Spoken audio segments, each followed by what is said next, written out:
Nous commençons par son Excellence Évariste Ndayishimiye, président de la République du Burundi, président en exercice de l'Union africaine. Vous savez, ce n'est toujours pas facile de croire en certaines grandes décisions. Le chef de l'État, il est parfois confronté à certaines réflexions qui l'emmènent à avancer ou peut-être à s'arrêter ou à régresser. Mais elle est celle-là qui est toujours là à vivre tous ces moments. C'est pas facile non plus, mais aujourd'hui c'était un honneur de voir que cela apporte des fruits depuis des années et jusqu'à aujourd'hui. Voilà le président Évariste Ndayishimiye, là aussi grand ami du président de la République et grand ami du Congo, qui vient congratuler son ami et son homologue Évariste Ndayishimiye, qui est par ailleurs président de l'Union africaine. Voilà pourquoi l'honneur lui revient, président de la République aux du côtés de Rwanda, tous ces chefs d'État, à être le premier à venir congratuler le président de la République. Après, bien entendu, ces félicitations amoureuses de Madame Antoinette Sassou Nguesso et d'Évariste Ndayishimiye, qui est le président du Burundi.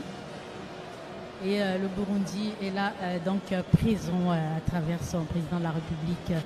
S'ensuit donc le président du Rwanda, Paul Kagame.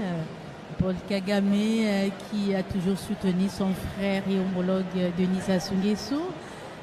Paul Kagame qui est également grand ami de Denis Sassou Nguesso. Les deux personnalités partagent beaucoup de projets en commun et connaissent le poids du pouvoir. Paul Kagame, qui est à la tête de son pays depuis 2000, connaît les péripéties, les moments de bonheur, les moments de joie et les moments difficiles également à être chef d'État d'un pays. Aujourd'hui, c'est un bonheur et je pense que ce bonheur est partagé par l'ensemble des chefs d'État ici présents, car ils mesurent en tout cas le parcours, les difficultés et surtout ce combat qui aujourd'hui est plébiscité par les Congolais, entériné, sinon acté par cette audience solennelle de la Cour suprême qui a permis au chef de l'État d'entrer officiellement en fonction après sa prestation de serment. On voit donc la traductrice du chef de l'État à côté, puisque le président Paul Kagame est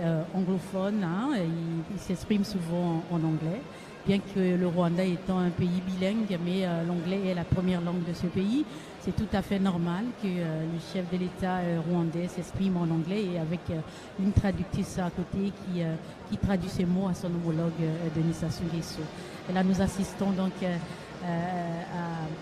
à l'arrivée vers son homologue du président de la RCA, le professeur Faustin Archange-Touadéra, qui il y a quelques jours venait de vivre ces moments dans son pays. Et on imagine bien que ce qui se passe dans sa tête en ce moment. Il a vécu les mêmes émotions il y a quelques jours dans son pays lorsqu'il prêtait serment devant les institutions de son pays et devant son peuple. Et il était également assisté par son ami, frère et homologue Denis Sassou Nguesso, qui n'avait pas hésité en tout cas de faire le déplacement de Bangui pour assister à cette cérémonie malgré la lourdeur de sa tâche, puisqu'il sortait fraîchement de la campagne électorale et de l'élection présidentielle. C'était pas facile pour imaginer que le président pouvait effectuer un voyage, mais c'était le tout premier voyage du chef de l'État après donc son élection, sa réélection à la tête du pays. Serge Bunomena. Alain France et Togabeka, vous avez parlé donc de l'action salutaire du Denis France et Togabeka. Nous avons la chance un peu de voyager, d'aller un peu partout à travers le continent. Je vous dis le nom de Denis Sassou Nguesso sonne avec respect. On nous dit, mais vous Congolais, vous avez la chance d'avoir un président aussi sage que lui, qui prône le dialogue, la paix, l'unité et la concorde nationale. Donc ce sont des valeurs de paix que Denis Sassou Nguesso défend à travers le monde. C'est vrai, nul n'est prophète chez soi, mais je pense que cette frange des Congolais, les Congolais qui ont voté massivement pour Denis Sassou Nguesso, donc les Congolais l'ont compris. C'est pour que Denis Sassou Nguesso a rendu l'ascenseur à ces Congolais en prêtant serment à eux. C'est quand même plus de 60 000 Congolais ici rassemblés. Donc c'est dire que Denis Sassou Nguesso, c'est tout un symbole de paix, de l'unité et de dialogue. Et Aline France Togabeka, je voudrais revenir un peu sur cette belle image qu'on a vue, que Madame Antoinette Sassou Nguesso est venue féliciter son époux, mais à travers elle, c'est toutes les femmes à qui l'on rend hommage, parce que derrière un grand homme se trouve une grande dame. Donc à travers Madame Antoinette Sassou Nguesso, qui est d'abord la première conseillère de son époux, c'est quand même plusieurs années de vie commune et plusieurs années d'étapes parcourues, d'étapes affrontées, d'étapes heureuses comme malheureuses, mais elle est là pour dire allons, parce qu'elle croit un idéal, elle croit le Congo. Et il faut aussi rappeler que Antoinette Sassou Nguesso est très dévouée en ce qui concerne, et très dynamique en ce qui concerne les actions sociales, pas seulement au Congo, mais au-delà des frontières. C'est à juste titre qu'elle a occupé une place assez importante au sein de l'organisation des premières dames de l'Afrique. C'est dire que derrière le Denis Sassou Nguesso et derrière Madame Antoinette Sassou Nguesso, c'est toutes les femmes qui s'expriment. Et le président a bien fait de rappeler qu'il va matérialiser tous les vœux des femmes, tous les vœux formulés par les femmes lors de la célébration de la fête internationale de la femme le 8 mars dernier. Et donc, en tout cas, chapeau aux femmes, chapeau à vos mères. Et je profite de ce microphone, Aline France Togabeka, pour rendre hommage à toutes ces personnes qui voudraient bien être ici aujourd'hui, mais qui malheureusement sont empêchées, soit par maladie ou qui ne sont plus de ce monde. Et je rends hommage à notre collègue, le défunt Cyriaque Prinel Titato, qui serait aujourd'hui parmi nous, mais le destin, on a décidé autrement. Il est toujours là avec nous et je crois que de là où il se trouve, en tout cas, il est très heureux de constater que Télé Congo est au rendez-vous et de constater que le peuple s'éclaire à travers Télé Congo. Président de la République d'Angola. Merci, Zurbino Minata, pour ce clin d'œil, cette marge à notre très cher collègue qui venait de nous quitter. Là, il s'agit d'un moment de joie. Merci pour ce moment d'émotion. On va très vite y passer pour penser à ce qui se passe aujourd'hui. Oui, bien entendu, qui serait là avec nous pour faire en direct cet événement au Congolais et au-delà des frontières. Voilà, le président de la République, comme vous l'avez dit, un homme de sagesse qui n'a de cesse la volonté de propulser partout où il passe les fruits de cette sagesse, il les sème partout en tout cas, et les sagesses qui emmènent à une diplomatie assez éclairée, à un esprit d'apaisement, à l'appel à l'unité. Et voilà, aujourd'hui, ça se traduit par cette forte mobilisation de ses homologues venus de quelques pays pour lui manifester son soutien. On a assisté tout à l'heure aux félicitations du président de la Gambie, le président de la Gambie qui est venu droit de son pays pour assister à cette cérémonie, M. Barrow, qui n'a pas hésité un seul instant à répondre à cette invitation du président Denis Sassou Nguesso. Et après lui, nous assistons donc à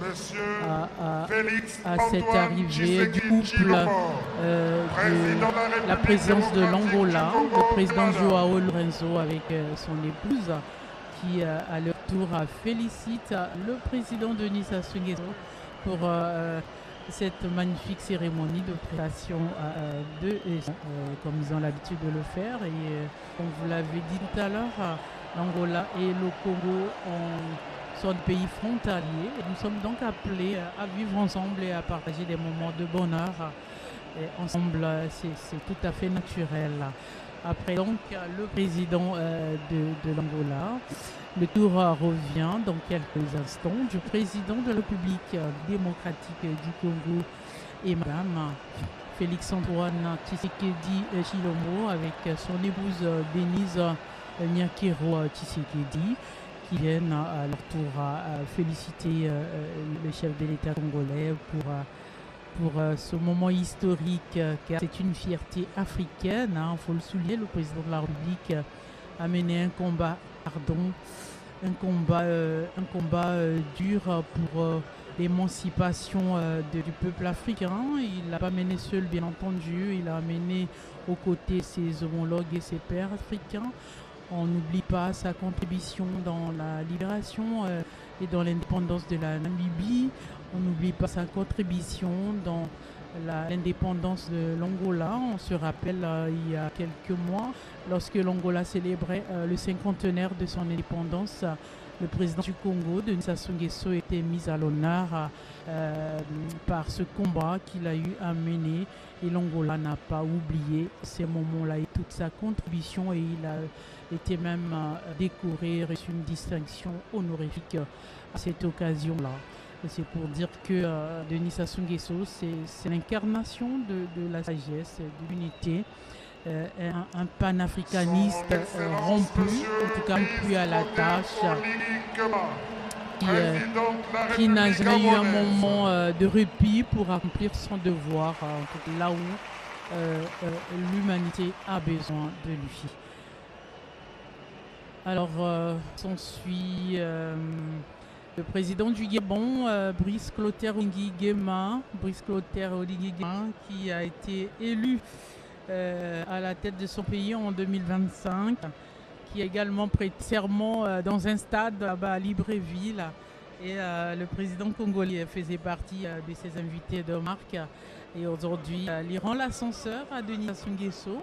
Brice Oligui Nguema, qui est bien entendu président de la République gabonaise, cette république qui est un pays ami pour le Congo, ce pays qui partage une forte histoire avec notre pays au Congo, ce pays qui a des liens très étroits avec notre pays. On va saluer en tout cas et rappeler que le Congo a eu à doter le Gabon d'une première dame digne de ce nom, Madame Edith Lucie Bongo, paix à son âme, et qui est donc la fille aînée du président de la République. Donc déjà par ce lien, le Congo et le Gabon chemineront fortement ensemble encore pour très longtemps et pourquoi pas pour l'éternité, puisque à travers cette union, il y a une ascendance d'une valeur immense. Donc nous sommes amenés à rappeler ce moment et à le souligner parce que ce sont des souvenirs, des symboles naturels très très importants qui ne sont pas donnés à tout le monde. Vous voyez combien le Congo est tellement ouvert aux autres, ouvert au monde, qui a des liens, en tout cas de toute nature, avec des pays amis et frères. Et tout à l'heure, on avait vu le président Tshisekedi, et on ne lit pas les liens autour de ces deux pays déjà.